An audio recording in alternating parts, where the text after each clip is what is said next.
The Keeper of the Paths Prologue.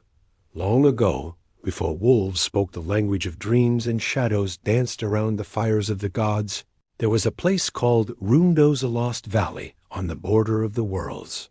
It was neither a land of men nor spirits, but something in between. Roondo was the heart of the paths, from which the threads of destiny spread. It was there that Vandiel dwelt, a guardian spirit, once a man who gave his body to protect the balance between the worlds. He was the first to bear the mark that would later become a tattoo on the Keeper's arm. The mark consisted of an inner star representing the interconnected fates of the worlds of men and things from beyond. The inscription acts as a seal protecting the soul of the bearer, but also binding him with an oath. This tattoo is no ordinary decoration. It appears on the body of the chosen person only when they are recognized by Vandiel himself as the guardian of the paths. The wearer swears to bring balance between the worlds and stand between the monster and the victim, between anger and grace. In the days when Roondos still breathed light, there lived a young woman called the Guardian of the Paths. She did not know her name, for it was erased by the smoke and blood of the past, but she had a companion, a wolf with eyes like the broken sky. Together they wandered through the paths, through swamps where shadows whispered in ancient languages, through desert temples where even time feared to tread, until at last they reached Roondos, a place forgotten by men, but still alive in the dreams of wolves. You will not find it on a map, nor will a compass lead you there. This place enters you, in dreams, in the quiet tremors of air between breaths. There Vandiel waited for them, not in body, but in the light that seeped through the stone circles. He told them about the 5 paths and the price that the oath brought. This was the ritual of the wolf, the union of man and spirit, an alliance with the wild, but also the responsibility for its taming.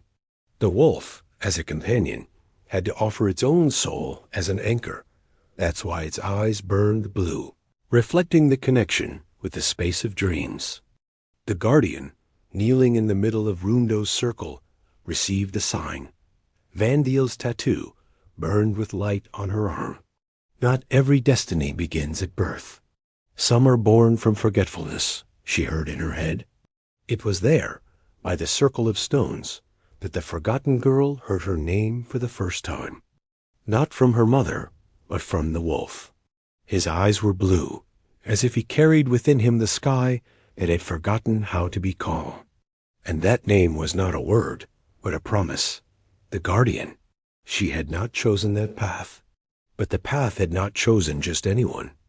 And somewhere beneath the earth of Roondos, sleeping, waited something that remembered the first word, and that word wanted to be spoken once more. Chapter 1. The Path of Shadow. The place where the name ends. The wolf went first. Always. Not because he knew the way, but because if something were to come from the darkness, it would find him first. The guardian followed him in silence. She knew the rhythm of his steps already, quiet as the breath of leaves, sure as death. The night drew them deep into a forest that was neither good nor evil, only old. This is where names end, Vandiel had said once, pointing to the spot with a finger woven from mist. The path of shadow will not ask you who you are. It will show you. Soon they found the first sign's branches entwined in the shape of eyes, hanging over the path. The wolf raised its head and howled briefly, warningly. The guardian put her hand on the back of its neck. Her tattoo burned faintly under the skin, as if responding to the wolf sense. This was no ordinary path. This was one of the 5 old Roondo paths. Shadow here was not an absence of light, but an entity that watched, moved, and spoke. Who are you? The silence asked. And in response, a figure emerged from the darkness.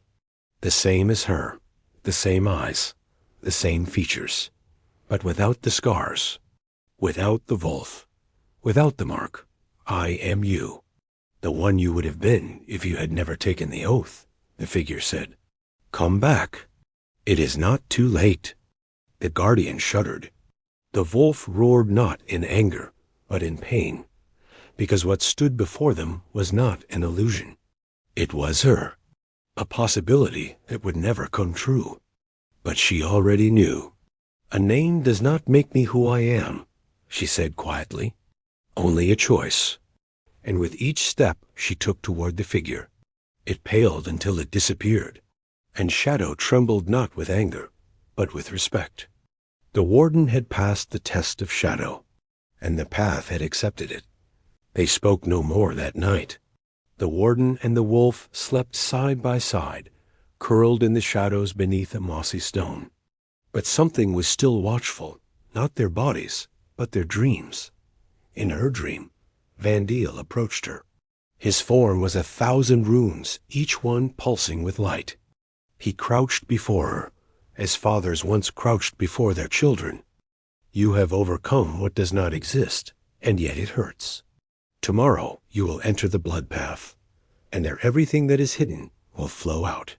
The wolf raised his head, looked at her, and said in a voiceless voice, "Do not fear what was, only what will not be said." Chapter 2. The Blood Path. What was has not passed. It watches.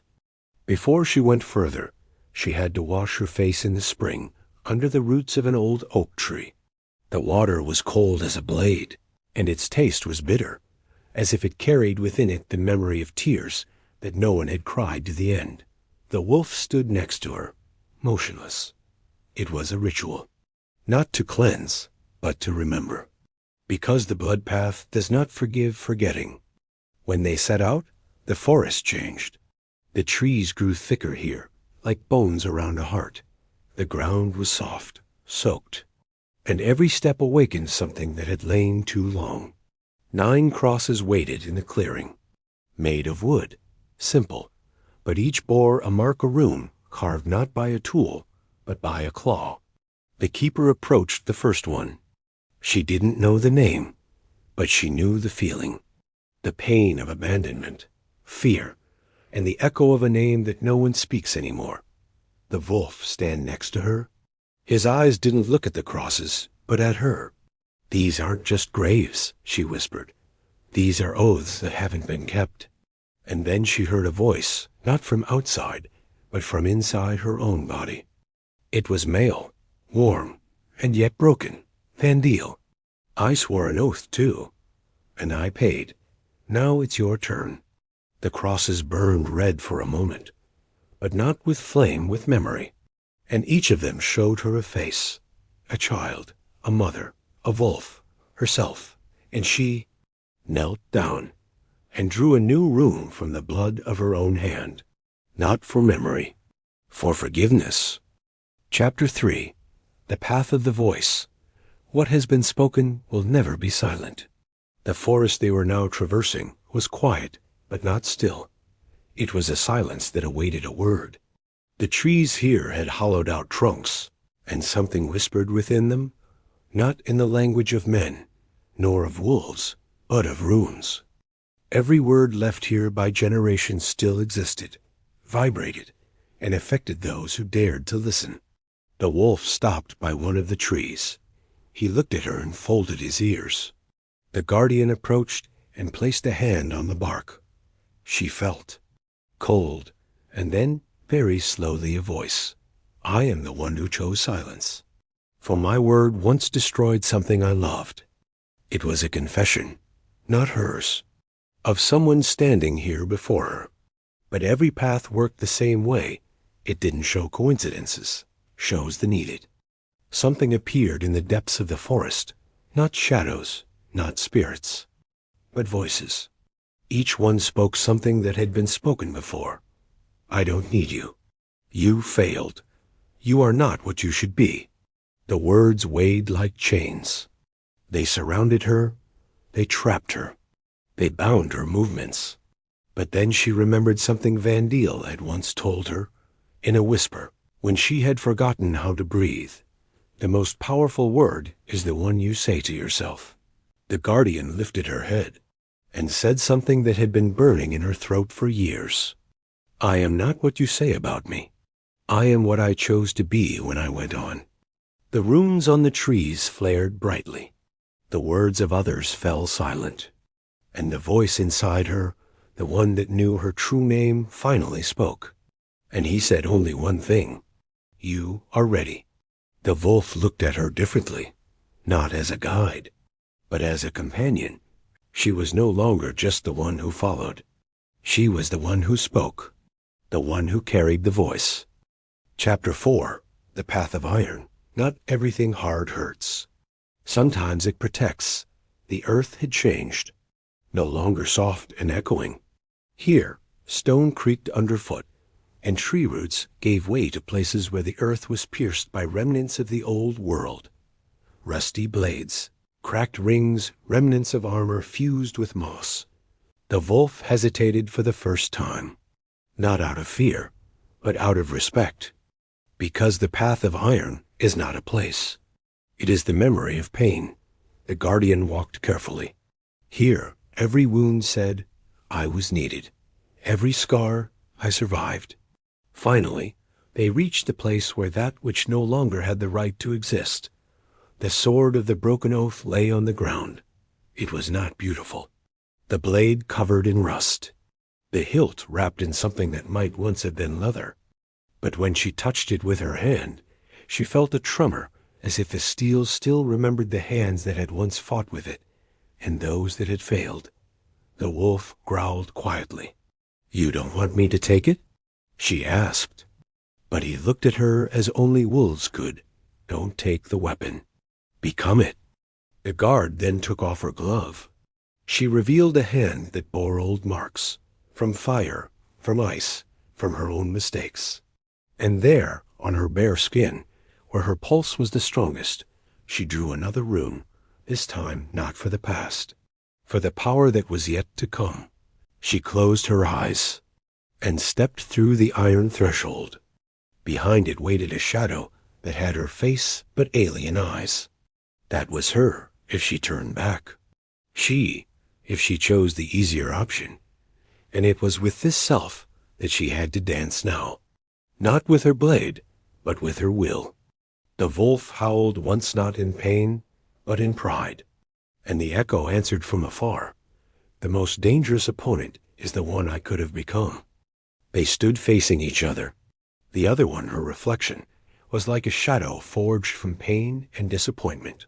She had the same face, but her eyes, there was no tenderness in them. Only coldness, judgment. So this is what you look like when you don't forget what they did to you, said the shadow. And you? You carry everything and let it hurt forever? Guardian answer. The shadow sneered.